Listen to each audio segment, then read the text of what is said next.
Maybe you're hearing these words in a quiet evening. Everything around you has finally slowed down, just the soft rhythm of your breathing, the quiet hum of your thoughts. Perhaps it's been a long day, filled with things that didn't go as planned, with questions that still hang in the air. But right now, as the world seems to pause for a moment, there's a gentle sound rising deep within your spirit. It's not a noise you can measure. It's softer than a whisper, it's a calling. A long time ago, on another quiet night, there was a boy named Samuel lying in the temple. He was still young, unfamiliar with the voice of God. When the voice came the first time, he thought it was the priest, Eli. He ran to him and said, "Here I am. You called me." But Eli said, "I didn't call. Go back and lie down." The second time it happened, then the third, and finally, Eli understood it was the Lord calling the boy. So Samuel returned to his bed and said softly, "Speak, Lord, for your servant is listening." That story isn't just history. Tonight, it's a mirror.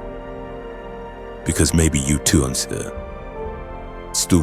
are like Samuel, hearing something in the quiet, feeling something stir inside you. God still speaks, not always through thunder or miracles, but often through the stillness of your soul. He's calling you not to frighten you, but to remind you that you are seen, that you are known, that you are not alone. Sometimes that voice arrives wrapped in joy, a new opportunity, a sudden sense of peace, a moment that feels too perfect to explain. But sometimes it comes through brokenness.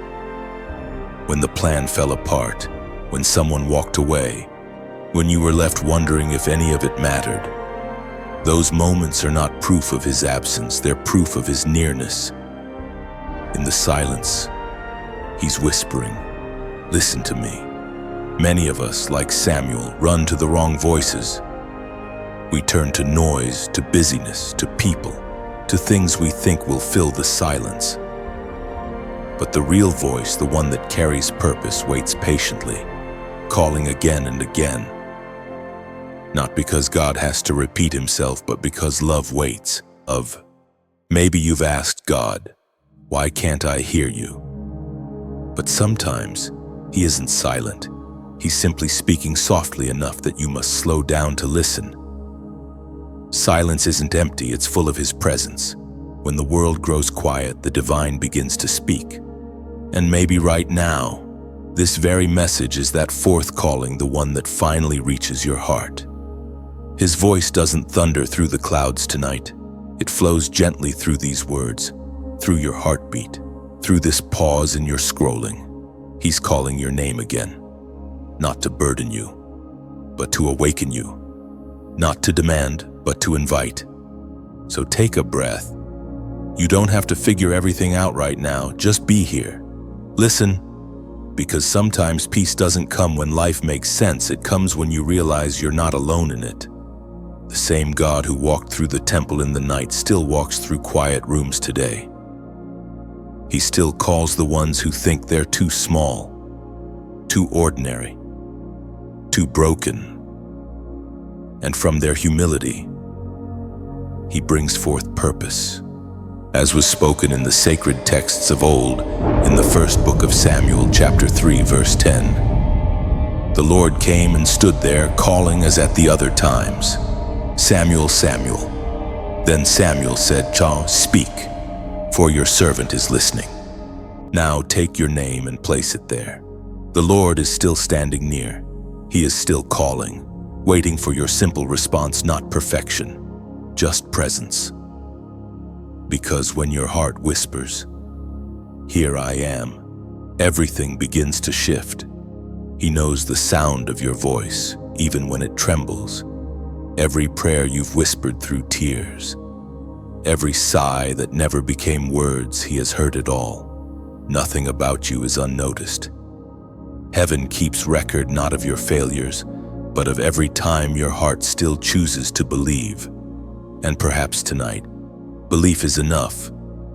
You don't need to feel strong or certain. You just need to stay open. Faith doesn't always roar. Sometimes it's the quiet decision to trust one more time. God meets you there, in that fragile place, and calls it holy.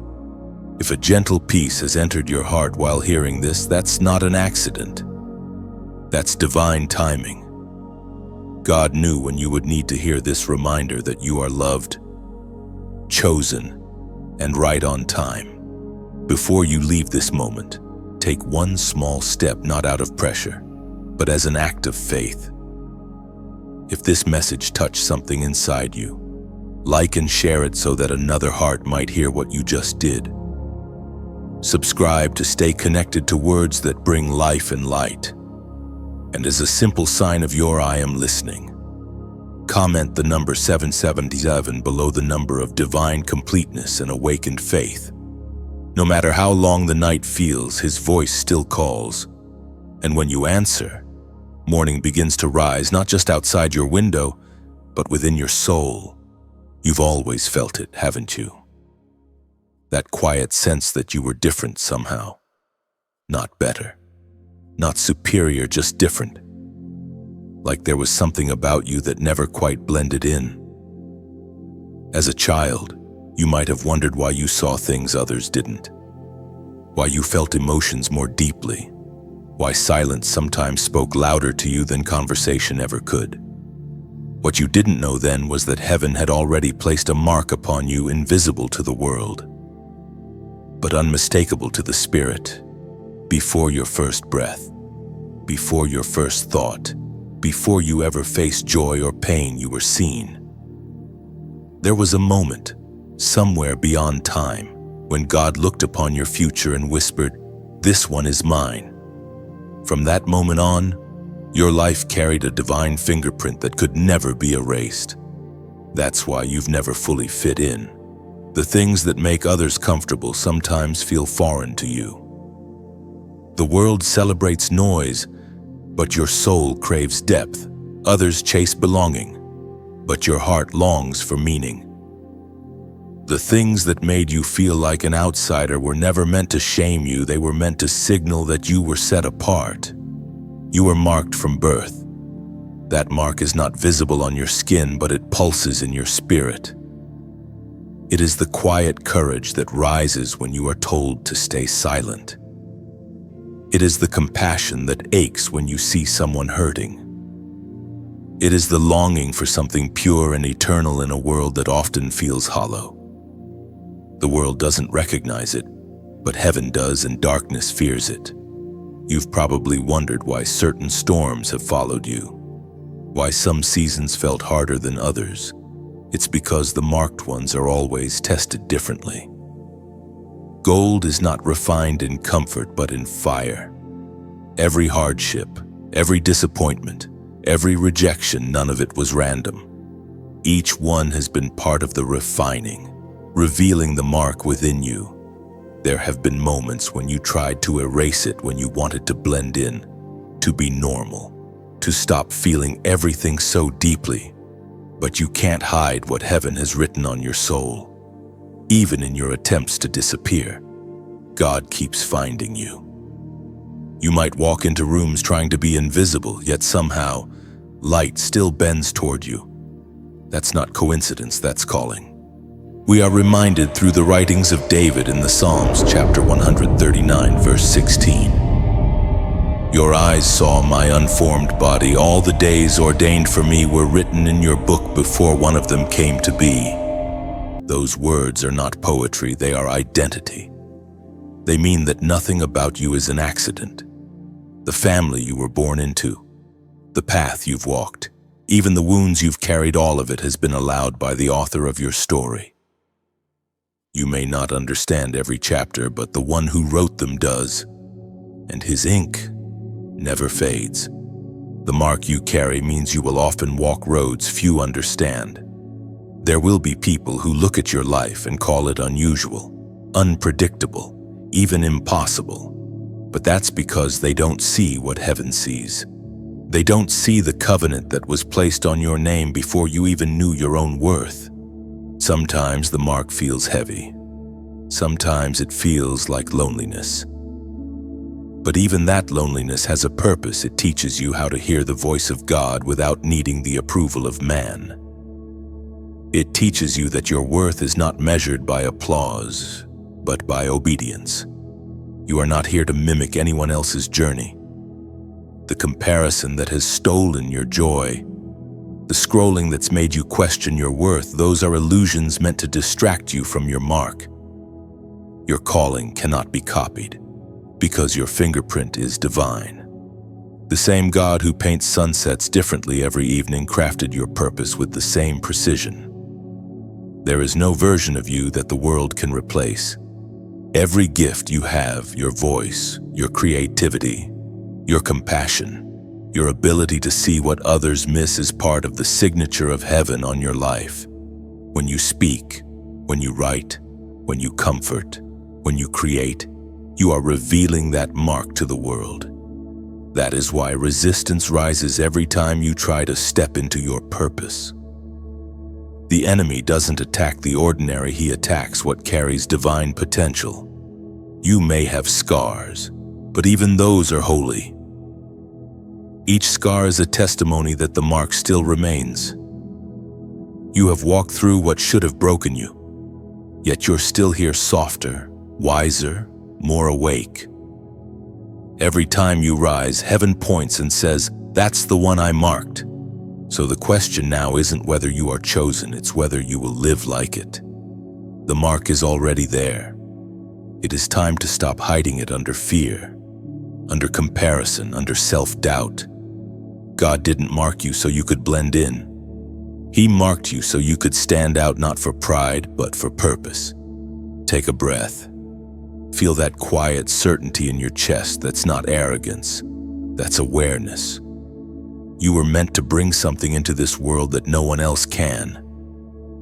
Maybe it's a message, a story, a song, a kindness, a vision that has been waiting in the dark for you to believe it's real. It's not too late. It's not too small. It's not forgotten. You have been asking for a sign. This is it. You don't need to wait for another confirmation. You've carried the proof since birth. The mark of heaven is already upon you. Now, let this not just be inspiration, let it become movement. Because marks mean mission, and purpose is always proven by action. Here's your moment of practice, your invitation to act in faith. Stop comparing. The mark you carry is one of a kind. Don't shrink it by measuring it against someone else's timeline. Comparison will only cloud the clarity of your calling. Take your eyes off their path and return to the one that was written for you. Take one small, immediate action. Send the message you've been afraid to send. Write the words you've been postponing. Speak the truth you've buried. Share the story you've been protecting in silence. The smallest act of obedience carries the sound of destiny moving forward. Your mark is not waiting to be earned, it's waiting to be expressed. Heaven has already stamped you with purpose. Now, the world is waiting to see it. There have been seasons when you carried the weight of the world on your shoulders and no one knew. You smiled in public, but privately you wondered how much longer you could keep it together. The world saw your strength, but not the cost of it. You've been the quiet fighter pressing through long nights, carrying prayers that sometimes felt unanswered, holding on to faith even when it trembled in your hands. You have walked through moments that others could not endure. You faced disappointments that could have hardened your heart, but somehow you stayed tender. You have loved people who did not love you back, forgiven those who never apologized, and kept showing up even when you had every reason to give up. That's not weakness. That's the evidence of your calling. Because chosen ones are not marked by ease, they are marked by endurance. Every sleepless night, every tear shed when no one was watching, every time you chose kindness instead of revenge, all of it has been recorded in heaven's book. You've been proving your strength not in loud victories, but in quiet faithfulness. You've been carrying more than most, and yet, Here you are, still standing. You think you've been surviving, but God says you've been becoming. The Spirit spoke through the prophet Jeremiah, chapter 31, verse 16. Restrain your voice from weeping and your eyes from tears, for your work will be rewarded, declares the Lord. That promise wasn't written only for long ago, it's being spoken over you right now. Every unseen act of love, every hidden battle you fought in silence, is known by the one who called you. Nothing you've done in faith has been forgotten. Heaven does not overlook quiet obedience. You have wondered why life felt unfair at times, why your journey seemed heavier than others. But the truth is, you were built to carry weight others can't. God trusted you with pressure because He placed something eternal inside of you. Diamonds are formed the same way destiny is under pressure, in darkness, with no applause. What feels like breaking is actually the shaping of something priceless. Maybe you've noticed how often your heart still reaches for hope even after disappointment. That's your spirit remembering who you are, even when your body is tired and your mind is weary. The mark of heaven within you refuses to let go. You were not designed to collapse, you were designed to rise again and again until glory rests on your life. There is something beautiful about the broken who still believe. You carry light that darkness can't comprehend. You have been misunderstood because your purpose doesn't fit into human patterns. The world measures success by speed. Heaven measures it by surrender. You've been walking slower than others, but that's because God has been writing something deeper in you. The strength you carry is not loud, it's quiet, like the steady beating of a heart that refuses to stop. You may think no one notices, but heaven does. Every time you whispered, "I'll try again," you echoed eternity. You became proof that grace still wins. The truth is, you were never meant to be ordinary. The pain you've endured was never random, it was preparation. The rejection that wounded you was redirection. The tears you thought were wasted were watering the soil of your next season. Every heartbreak has been turning you into someone stronger, someone more compassionate, someone more like Him. You are being shaped into a vessel that can carry light into dark places. The world doesn't need more perfection, it needs authenticity. And your scars tell a story of survival that others need to hear. Someone else's healing will begin the moment you decide to stop hiding what God has already redeemed. So when you feel weary, remember this: the fact that you're still here means your purpose is not finished. If you had truly reached your limit, God would have written the end. But instead, He's writing to be continued. That's how you know there's more ahead. You are living proof that grace keeps working even when strength runs out. Look back for a moment, not to dwell on pain, but to see how far you've come. You have made it through things that should have ended you. You have faced storms that others didn't survive. You have walked through seasons that broke everything but your faith. You may have scars, but they shine like proof that mercy is real. Now is the moment to lift your head again.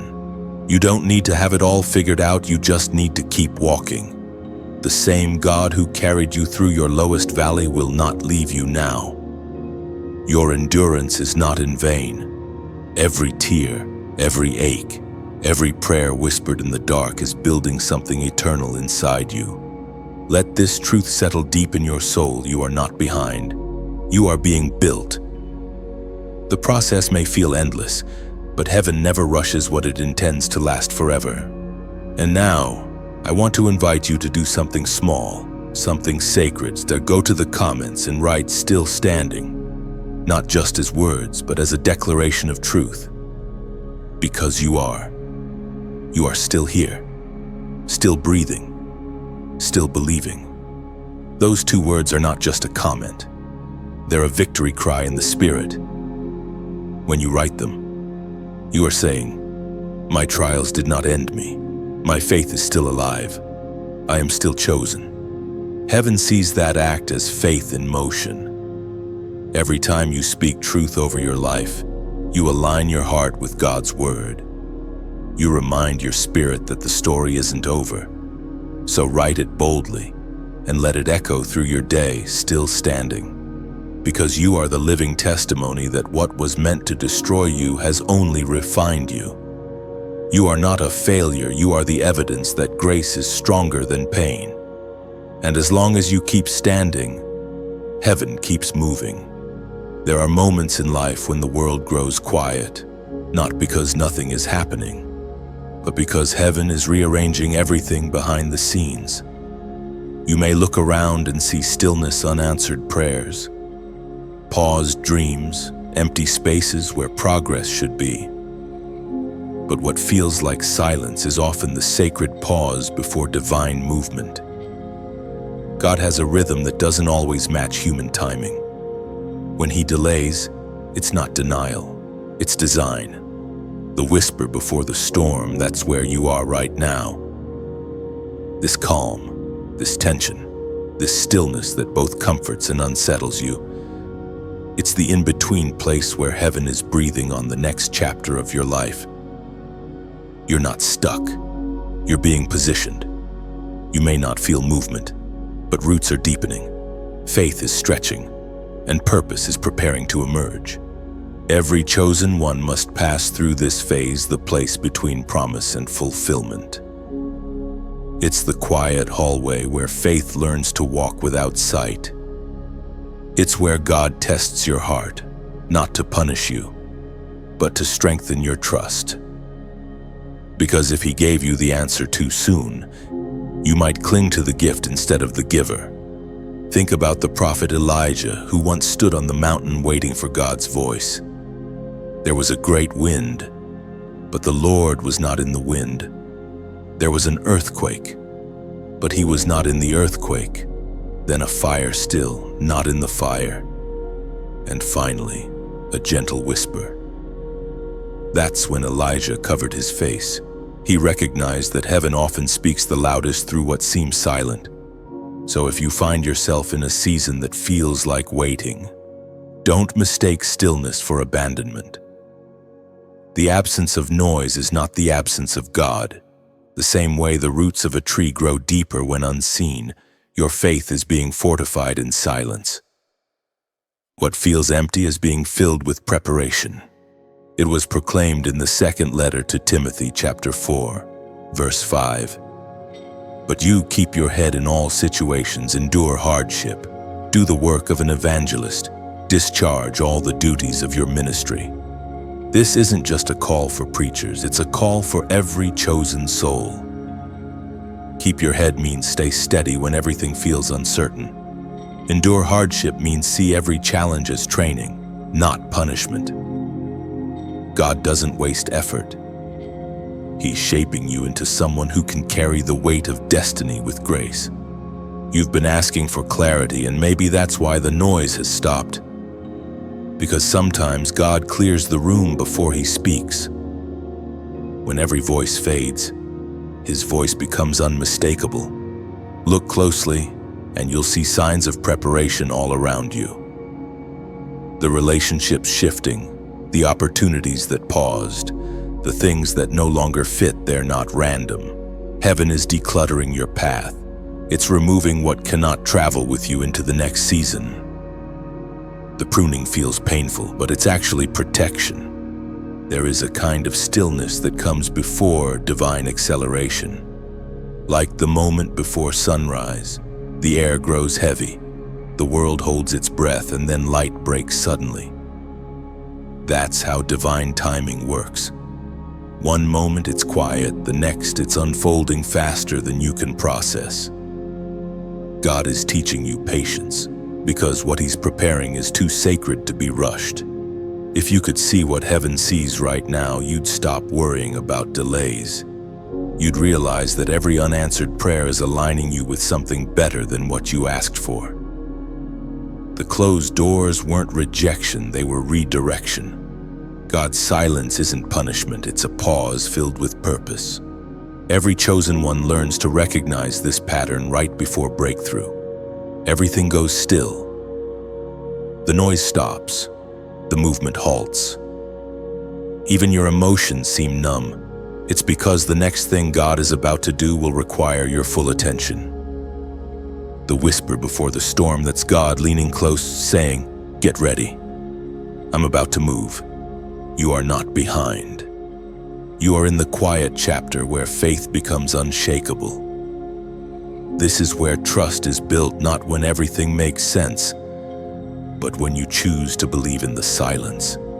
So if you're wondering why things haven't shifted yet, remember this: waiting seasons are working seasons. God is not idle. While you're still, He's busy writing, weaving, preparing, aligning. Heaven's timeline never misses a moment. And here's the truth you must hold close: stillness doesn't mean smallness. Hiddenness doesn't mean insignificance. Even Jesus spent years in obscurity before His public calling began. God often hides what's holy until it's ready to be revealed. You might feel forgotten, but heaven has never stopped watching over you. The silence that surrounds you is sacred ground. You're standing in the space between prayer and promise, the most important place of all, because it's where your faith grows roots. So breathe. Let the quiet do its work. Instead of fighting the silence, lean into it. Instead of demanding answers, whisper trust. Because when the storm finally comes, when heaven's movement begins, you'll look back and realize that the whisper prepared you for the roar. This is your moment to stay still, to listen, to prepare your spirit for what's next. The stillness is not a punishment, it's the soil of transformation. And when your heart agrees with that truth, do this one small act of faith: go to the comments and write 888, not just as a number, but as a symbol of what's unfolding. 8 is the number of new beginnings, and tonight heaven is declaring that yours is near. When you write 8888, you're saying, even in silence, I trust. Even in waiting, I'm being made new. That number becomes your agreement with heaven, a quiet yes to the divine rhythm working behind the scenes. The whisper before the storm is not the end. It's the preparation for the breakthrough that's about to begin. There are moments when heaven leans in close, not through thunder or visible signs, but through the quiet weight that settles on your heart. This is one of those moments. You can feel it: a stirring, a pull, a sense that something sacred is unfolding. You've stepped into a space where hesitation meets divine timing. The air feels different because heaven is moving with purpose. God is speaking again softly, but clearly. He's calling you to act, not later, not when life feels easier, but now. The same urgency that stirred Noah to build the ark before the first drop of rain, the same conviction that made Moses lift his staff before the sea parted, that same divine pulse is flowing through you. Mercy is at your doorstep again. It is patient, but it will not stay forever. The Spirit of God is saying, move now, because some blessings can only be received in motion. Some miracles are waiting for your step, not your certainty. The prophet Elijah spoke as recorded in the first book of Kings, chapter 18, verse 21. How long will you waver between two opinions? If the Lord is God, follow Him. This isn't a warning meant to scare you, it's a call to clarity. You've been standing between two choices: faith or fear, surrender or control, obedience or delay. And heaven is saying, choose. Not because God wants to pressure you, but because He wants to free you. You've waited long enough. You've prayed. You've hoped. You've questioned. But at some point, prayer must become participation. The door opens when you reach for the handle. God won't force it, He invites you to move. Sometimes obedience feels small. It's writing a single page, sending a message you've been avoiding, giving when you think you have too little, speaking when your voice shakes. But small acts of faith create big shifts in the unseen. Each one becomes a seed planted in eternity. Heaven's urgency isn't harsh, it's loving, it's the Father whispering. Don't miss your moment. You can feel when a divine window opens, everything in your spirit comes alive. That's not anxiety, it's alignment. Heaven and your heart are syncing again. And when you feel that pulse, that quiet conviction, that sense of this is my time, it's sacred. Because timing is the language of heaven. The right word, the right step, the right yes, they carry more power than 1,000 plans done out of season. Let these words sink deep. You are not late. You are exactly where you need to be for what God is about to do next. The stillness before this was not wasted time, it was preparation. Now the moment has come for you to move, to rise, to act. You see, faith isn't only built through prayer, it's sustained through partnership. When you respond to what stirs your soul, you're telling heaven, I trust you enough to take this step. And that step becomes the bridge between your waiting and your breakthrough. That's why this message found you. It's not an accident. You were meant to hear it now. Heaven doesn't deliver reminders out of routine. It delivers them out of relationship. You've been asking for a sign, this is it. If this word is spoken to you, let it become more than something you just listen to. Let it be something you carry forward. Think of it like water, it's meant to flow, not stay still. Every like, every share, every subscription, these are not empty clicks. They are streams of living water that help the message flow to those still thirsty for hope. When you share light, you multiply it. Somewhere tonight, someone is scrolling in silence, praying, God, if you're real, speak to me. And your small act, clicking share, pressing like, subscribing might be the very way their prayer gets answered. And if your heart feels stirred to go deeper, to give, to donate, to help carry the flame, do it not out of pressure, but out of connection. Think of it as adding oil to the lamp. The flame burns brighter when more hearts join in. When you give, you're not funding words, you're fueling transformation. You're helping the message reach souls who might never otherwise hear that they are chosen, loved, seen. Generosity is not about the size of the gift, but the sincerity of the heart. One small act given with faith echoes louder in heaven than grand gestures done for attention. Whether it's sharing this message, subscribing, or supporting the work, each act becomes part of something sacred, part of what God is building. You are helping write testimonies you may never hear, lighting candles in hearts you may never meet. That's what partnership with heaven looks like. So as you finish hearing these words, take a breath and ask, what can I do right now? Maybe it's simply to share this message with someone who needs it. Maybe it's to support the voice that brought it. Maybe it's to subscribe so that you stay connected to the flow of encouragement heaven keeps sending. Whatever it is, do it with peace, do it with joy. Let your action become your amen.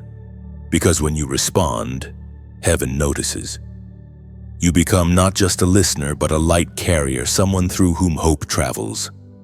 And together, on step by step, word by word, act by act, we keep the fire burning. If this message touched you, like it.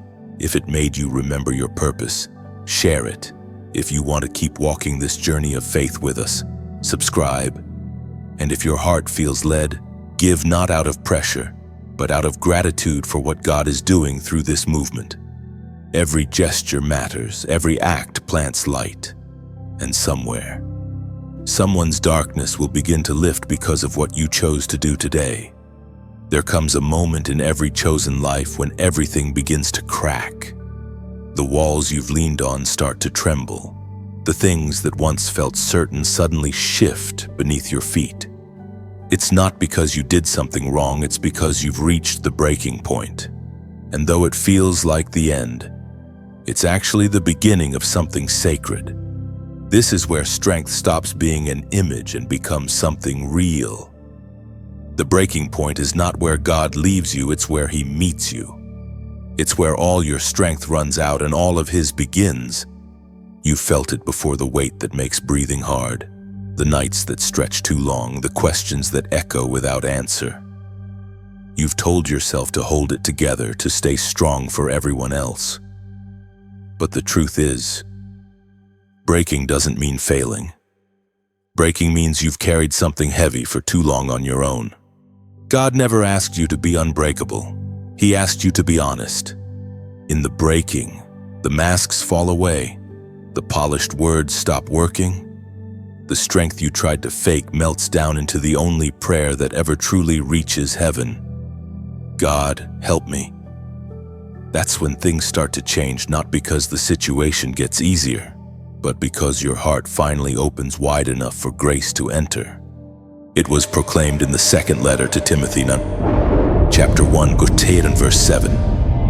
For God has not given us a spirit of fear, but of power, of love, and of a sound mind. That means even when you feel like you're falling apart, heaven still sees power in you. You are not weak, you're being refined. Every piece that's breaking is being reshaped by the hands of the potter. The crack is not the end of the story. It's where the light begins to pour in. Sometimes God allows the breaking to bring you back to truth. When everything you've built starts to crumble, you realize what's truly lasting. The applause fades, the plans shift, the expectations collapse, and suddenly, all that's left is you and Him. And in that simplicity, you find peace again. You see, courage isn't the absence of fear. Courage is the decision to move forward while you're still afraid. It's standing in the middle of the storm and whispering, I don't know how, but I trust you. That's where transformation begins. If you wait until you feel ready, you'll wait forever. Faith often begins in trembling. God doesn't need your perfection, He needs your participation. He can work with your shaking hands. He can bless your uncertain steps. All He asks is that you don't stop moving. Maybe you've been standing at the edge of something, a decision, a calling, a conversation, and fear has kept you frozen. You keep waiting for the moment when the fear disappears. But what if the moment you've been waiting for is actually hidden inside the step you're afraid to take? Fear loses its power the moment you walk through it. The enemy wants you to believe that fear disqualifies you. But in truth, fear often confirms that you're standing on holy ground. The greater the calling, the greater the resistance. So if you feel like everything is shaking, it's because heaven is breaking through the ground beneath you. The breaking point feels violent, but it's also holy. Because when your walls crack, love gets in. When your plans fall apart, surrender steps forward. When your heart finally says, I can't do this without you, heaven answers. That's all I've been waiting to hear. So maybe instead of trying to fix the pieces right away, you could simply breathe and say, God, here I am.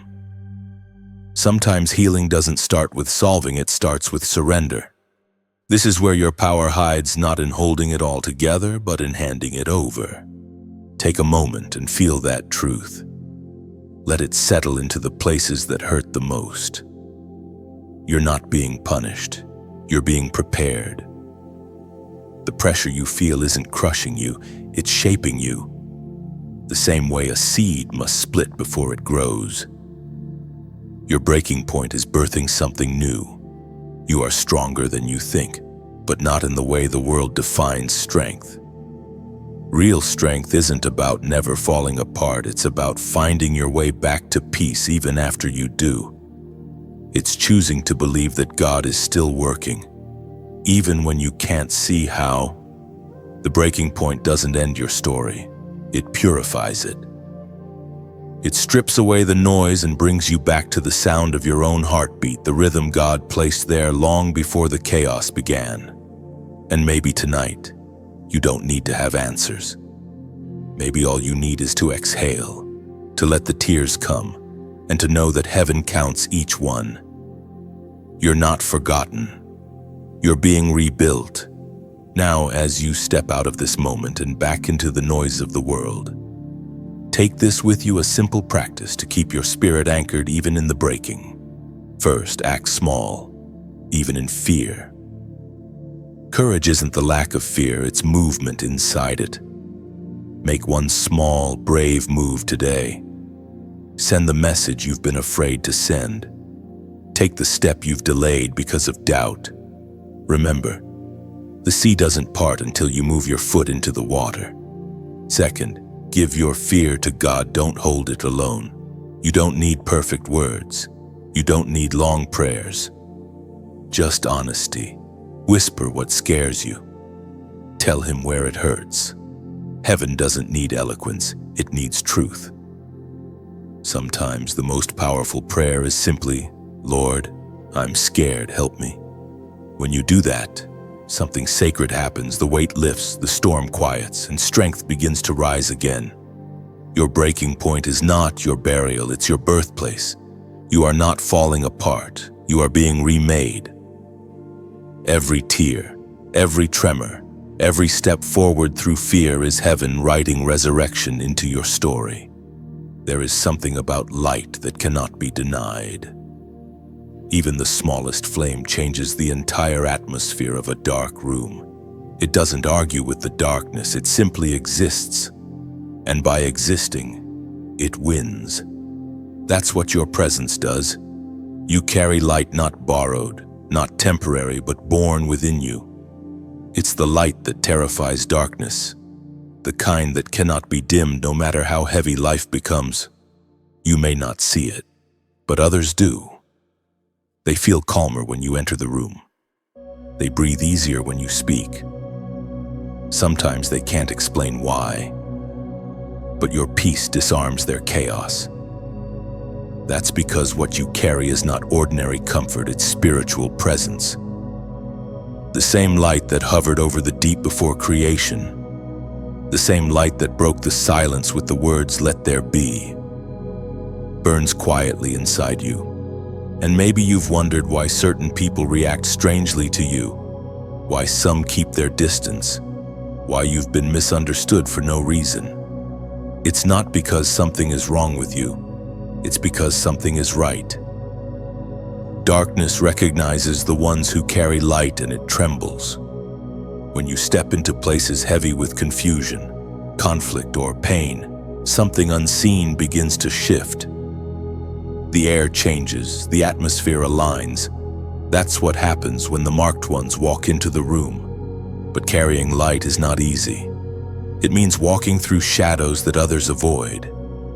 It means being the one who forgives first, who loves when it hurts, who hopes when logic says not to. Light carriers are tested not through comfort, but through contradiction. You learn grace by being placed in situations where it would be easier to harden your heart. You learn compassion because you've tasted pain. There's a kind of strength in you that was born from broken places. You've walked through nights so long you forgot what morning looked like. Yet here you are, still burning. The fact that you've survived isn't luck. It's evidence of divine endurance. Every trial you've faced has taught your soul how to shine when everything else fades. You were never meant to live hidden under fear or comparison. The world needs the sound of your voice, the gentleness of your hands, the clarity of your vision. God didn't place His light in you so you could keep it secret. He placed it in you so that others could find their way by it. You may not preach, you may not stand on stages, but your kindness speaks louder than any sermon. Your forgiveness preaches louder than words ever could. Still, carrying light comes with a cost. There will be moments when it feels like everything in you is running out: patience, faith, energy. You'll wonder if the fire is fading. But here's the truth. Light doesn't depend on your strength. It depends on your source. The flame doesn't die when the candle is weak, it dies when it's cut off from oxygen. And your oxygen is God Himself. Stay close to Him, and your light will never go out. There's a verse that often goes unnoticed, hidden among the famous lines of Scripture. It reminds us that even in the darkest places, light still leads the way. The Word of God declares in the book of Psalms, chapter 18, verse 28, "You, Lord, keep my lamp burning. My God turns my darkness into light." Those words are not just poetry, they are a promise. God Himself sustains your flame. You don't have to try to be radiant, you simply need to stay connected. Every prayer, every act of quiet love, every moment you choose peace over bitterness, those are breaths that keep the fire alive. You might think your impact is small, but light never measures by size, it measures by reach. One candle can ignite another, and that one can light 10 more. And before long, an entire room once filled with shadow begins to glow. That's what your life is doing, even when you don't notice it. There are people you've touched without realizing it, someone who found courage because of your story, someone who kept believing because of your kindness, someone who chose forgiveness because they saw how you forgave. You may never know their names, but heaven does. In the kingdom, no spark goes unseen. Sometimes your light feels like it's flickering. You question if it's enough to make a difference. But remember, the moon doesn't shine by its own power, it reflects the sun. You don't need to manufacture radiance, you just need to reflect the one who made you. Stay turned toward Him, and your life will always carry light, even when you feel dim. Light is humble that way. It doesn't shout, it reveals. It doesn't compete, it clarifies. It simply shows what was hidden and allows others to see more clearly. That's your calling. To bring clarity where there is confusion. To bring warmth where there is coldness. To bring truth where there are lies. And you do it not by striving, but by being. The more you try to prove your light, the dimmer it feels. But when you rest in who God says you are, it shines effortlessly. The truest power of light is quiet, steady, enduring, constant. When you find yourself in moments of weariness, remember this: the sun doesn't disappear when clouds cover it. It's still shining. It's just hidden for a while. In the same way, even when you feel invisible, your light is still there, steady and waiting for the moment the sky clears. You don't need to rush your radiance. Just keep living truthfully, loving deeply, forgiving freely. These are the ways light moves. And perhaps that's the real miracle, that something so fragile, so small, could carry such divine power. That your single life, with all its imperfections, could still illuminate hearts and open doors for others. You may not feel like a torchbearer, but heaven sees you as one. Every act of love is a flame. Every act of faith is a spark. Every breath that says, "I still believe," pushes back the darkness just a little more. The world doesn't need louder noise. It needs clearer light. And that's what you bring: clarity, warmth, hope. You are not trying to become the light. You already are. You were never meant to fight the darkness alone. You were meant to outshine it. And that is exactly what you're doing, quietly, consistently, beautifully. There are moments when heaven extends a covenant, not through contracts or promises written on paper, but through whispers written on the heart. A covenant is more than an agreement. It's an exchange of trust, a sacred partnership between the Creator and the created. It says, I will walk with you not because you've earned it, but because you've been chosen for it. God has always been a God of covenant. He spoke to Noah after the flood and painted a rainbow across the sky as a sign of mercy that would never fade. He promised Abraham that his descendants would outnumber the stars, even when Abraham had no child to hold. He walked with Moses and carved his law on stone, not to burden humanity, but to guide it back to holiness. Every covenant begins with God's initiative and continues through our response. Now, the same God who wrote his promises in the heavens and in the scriptures writes them in the tender spaces of your spirit. You felt his pull before, that quiet sense that there's more, that your life was never meant to be ordinary. That's the echo of covenant calling you to remember who you are. This is not about religion or ritual. This is about relationship. A covenant is not something you sign once and forget. It's something you live every day. It's a posture of the heart, a decision to walk with God even when the path is unclear. The covenant moments of life often begin when everything else seems uncertain, when you have nothing left to prove. That's when you finally have space to receive. When you let go of striving, heaven steps in with stillness. The covenant doesn't demand perfection, it invites surrender. Heaven speaks clearly through the words in Deuteronomy, chapter 7, verse 9. Know therefore that the Lord your God is God. He is the faithful God, keeping his covenant of love to 1,000 generations of those who love him and keep his commandments. That verse doesn't only speak of ancient promises, it speaks of your present reality. God has not forgotten his word over your life. The moments you thought were wasted are being rewritten into testimony. The mistakes that once made you ashamed are being turned into messages of mercy. That's what a covenant does. It redeems, it restores, it renews. You might ask, how do I live in covenant when I've failed so many times?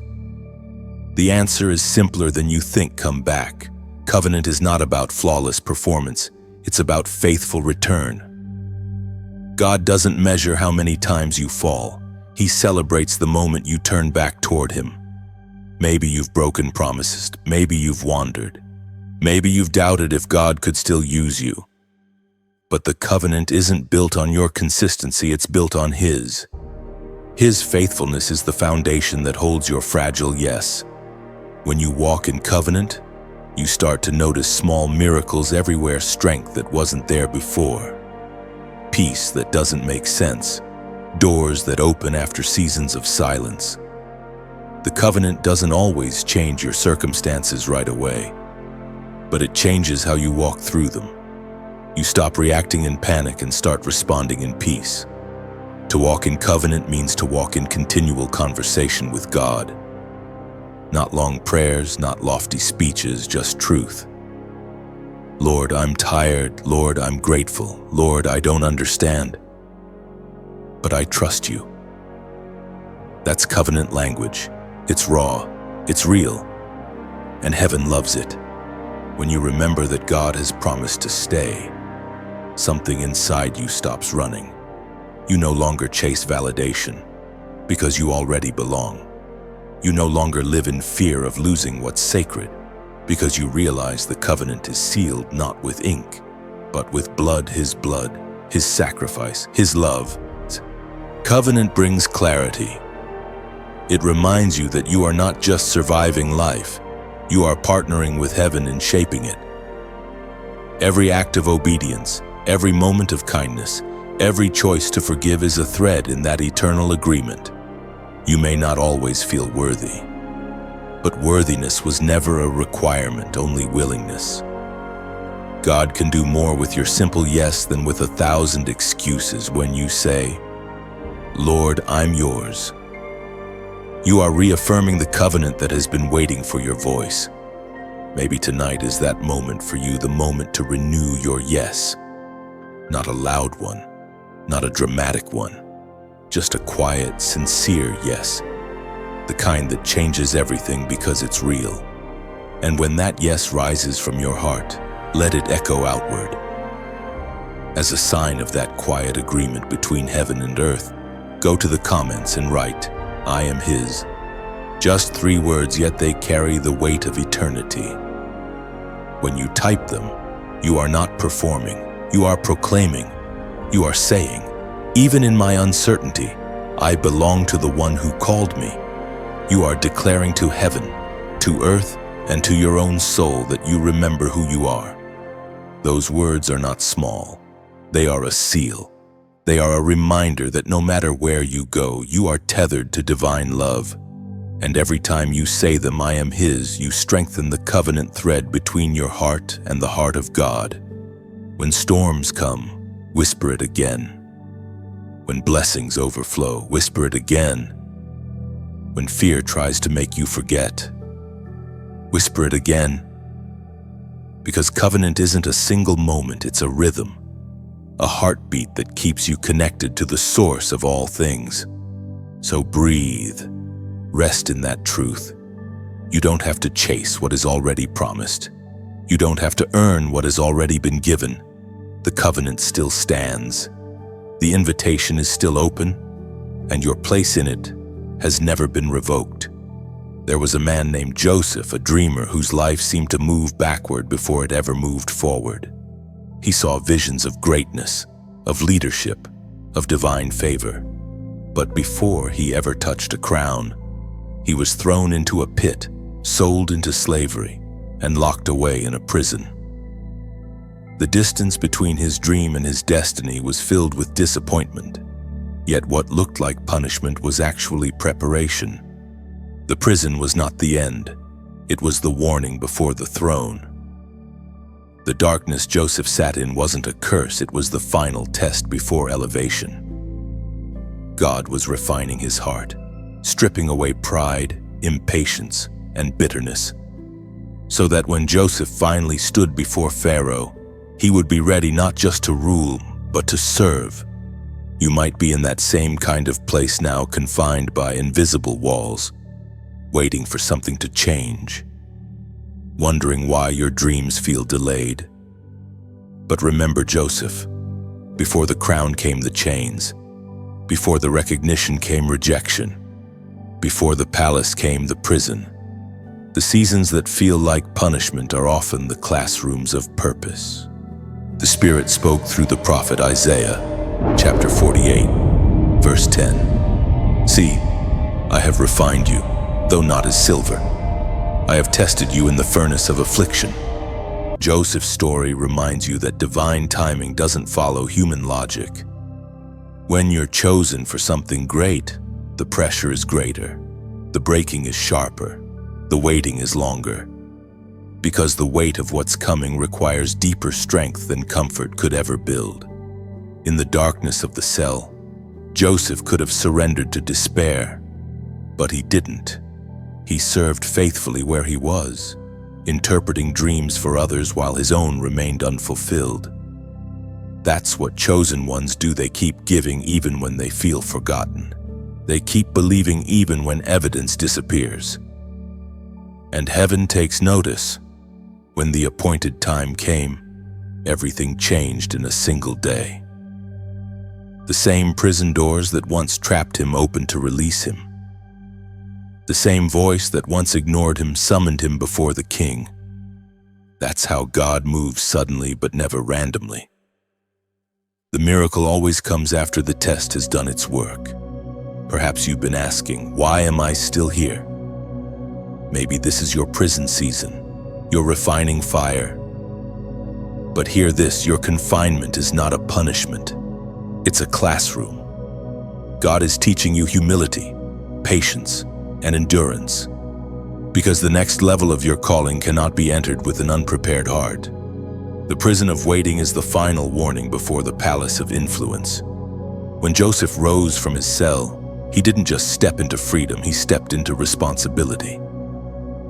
The wisdom he gained in suffering became the very tool God used to save nations. That's what happens when you refuse to let bitterness take root. Your pain becomes your preparation. Your wounds become your wisdom. And yet, many people stop too soon. They grow tired in the delay, numb in the waiting, distracted by discouragement. But if Joseph had given up one day before his release, history would have looked different. That's how close you might be, one act of perseverance away from breakthrough. Don't let procrastination rob you of what's next. Delay is a thief disguised as comfort.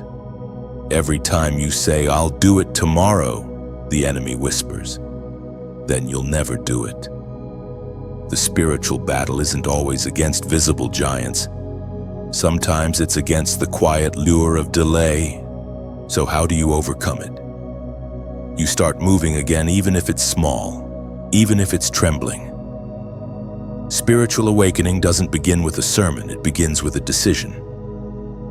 God can multiply small faith, but He can't move what refuses to move. Take one small action today, something that says, "I'm done waiting for perfect conditions." Write the message that's been stirring in your heart. Call the person you've been avoiding. Return to the project you buried out of fear. Pray. Even if your words stumble, every small act of obedience breaks a chain of delay. Joseph's freedom didn't begin with Pharaoh's command. It began with his decision to stay faithful in the dark. The same is true for you. Faithfulness is your key. Every time you show up in the ordinary, heaven writes your name on extraordinary pages. Your waiting season has not been wasted.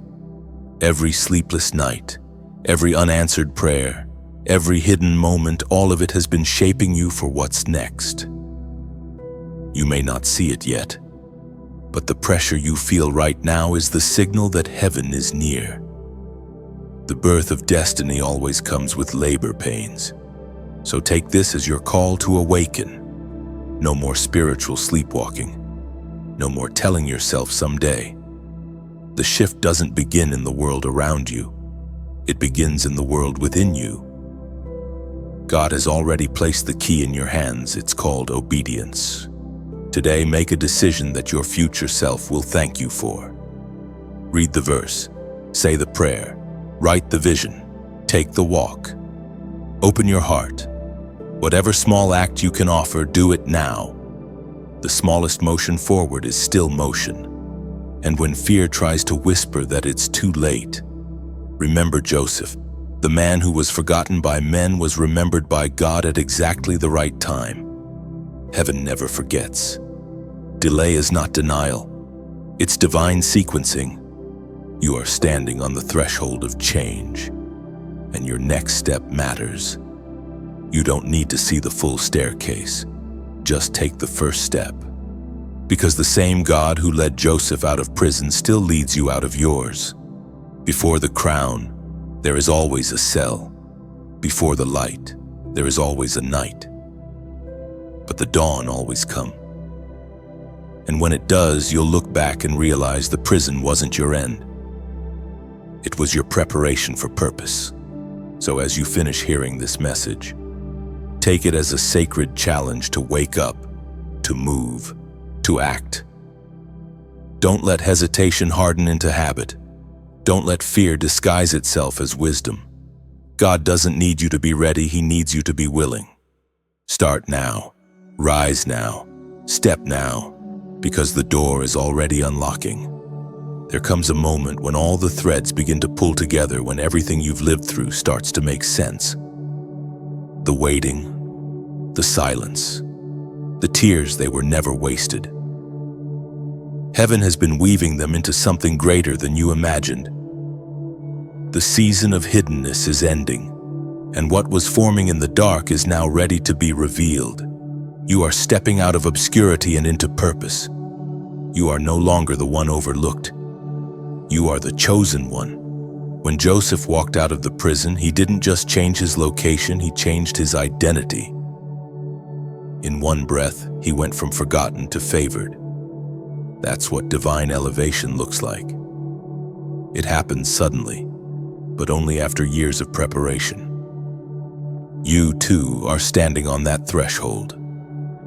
The things that once crushed you will now confirm you. The places where you were rejected will become the very stages of your redemption. The apostle reminds us in his first letter, in the book of 1 Peter chapter 2, verse 9. But you are a chosen people, a royal priesthood, a holy nation, God's special possession, that you may declare the praises of him who called you out of darkness into his wonderful light. That is not a description, it is a decree. It names who you already are, chosen one. You were not picked by accident or by merit. You were hand-selected by heaven to reflect divine light in a world that keeps searching for it. You were called out of darkness not to escape it, but to carry light back into it. You are royalty wrapped in humility, purpose clothed in grace. You've walked through fire, and now you shine like refined gold. You've wrestled in silence, and now you carry wisdom that can heal others. You are not being promoted by people, you are being appointed by God. This moment, this stirring is heaven placing the crown that's always been yours back upon your spirit. Maybe you've doubted your worth because life bruised you, but the crown still fits, even if your head is bowed under the weight of sorrow. Lift it again. Straighten your shoulders. Chosen one, your trials have been rehearsals for reign. Every scar glows now with meaning. Think of your life like a tree. For years, your roots grew in silence, stretching deep beneath the soil where no one could see. People may have looked and thought nothing was happening, but heaven knew. The deeper the roots, the higher the rise. And now it's time for the branches to bear fruit, not for your glory, but for the glory of the one who planted you. You are not called to be noticed. You are called to make impact. Notice fades, but impact endures. When your heart beats in rhythm with heaven, everything you touch begins to live. Your words carry healing. Your actions carry hope. Your presence shifts the atmosphere. That is the quiet authority of the chosen one. But with calling comes responsibility. The light on the hill cannot hide, and neither can you. To carry glory means to carry humility. To lead means to love first. You were not chosen for comfort. You were chosen for purpose. And purpose is not always grand. Sometimes it is simply faithful. God never asked you to perform miracles. He asked you to believe for them. He never demanded perfection. He asked for presence. All he's ever wanted is your yes. So what do you do now that you're stepping into this new season? You share the light you've received. You don't hoard it. You multiply it. Every time you tell your story, you unlock freedom for someone else. Every time you share what God has done, you create ripples that reach beyond what you can see. If this message has reached your spirit, let it become a seed that travels, like wind carrying pollen. Let it move beyond you. Every like, every share, every subscription, these are not empty gestures. They are echoes of agreement. Each one carries the message of hope to another soul still waiting in the shadows. When you lift light, it multiplies. Think of it this way: when a lighthouse shines, it doesn't choose who to guide. Its light simply travels, touching every ship lost in the fog. Your act of sharing becomes that beam. You may never know which heart it reaches, but heaven does. And if your heart feels stirred to give to help keep this flame alive, let generosity flow as freely as light itself. When you give, you are not losing, you are sowing. Every act of support becomes oil in the lamp, keeping it burning for those still finding their way home. Maybe you've never given before. Maybe you've wondered if your contribution matters. But even a single spark can start a wildfire. When you give with love, you join the divine chain of miracles God uses to reach His chosen people. It's not about the amount, it's about the agreement. So if this word awakened something in you, let your gratitude become action. Like this message not for me, but as a symbol of your yes. Share it so another soul can remember they too are chosen. Subscribe not out of habit, but as a way of staying connected to what God is releasing here. And if you feel led, give not to a voice, but to the vision of spreading light where darkness still lingers. You, chosen one, have reached the turning point. This is not the end of your struggle, it's the unveiling of your destiny, and the heaven is not just watching you, heaven is cheering for you. Because you, the once overlooked, the once broken, the once forgotten, have become the torchbearer of this generation. Your crown is not made of gold or jewels, it's forged from endurance, faith, and light. Wear it with humility, walk in it with courage, and wherever you go, let others see by the glow of your obedience that God still crowns His chosen ones today. If these words have found you, perhaps it's because heaven wanted to remind you that your story still matters. Every seed planted in your heart tonight will grow in its own time, not rushed, not forced, but nurtured by grace. You don't need to understand it all. You only need to hold on to what spoke truth to your spirit. If this message has helped you, let it travel. Share it so that someone else who is standing where you once stood might find hope again. But if you choose not to share, that's all right too. Keep what touched you. Let it stay close, like a whisper you return to when the world grows loud. The journey of the chosen one never ends here. Every moment is another step in the unfolding story of light. So take what you need from this word, the peace, the reminder, the courage, and let it become part of how you live. Because the message doesn't truly end when the words stop. It continues through you.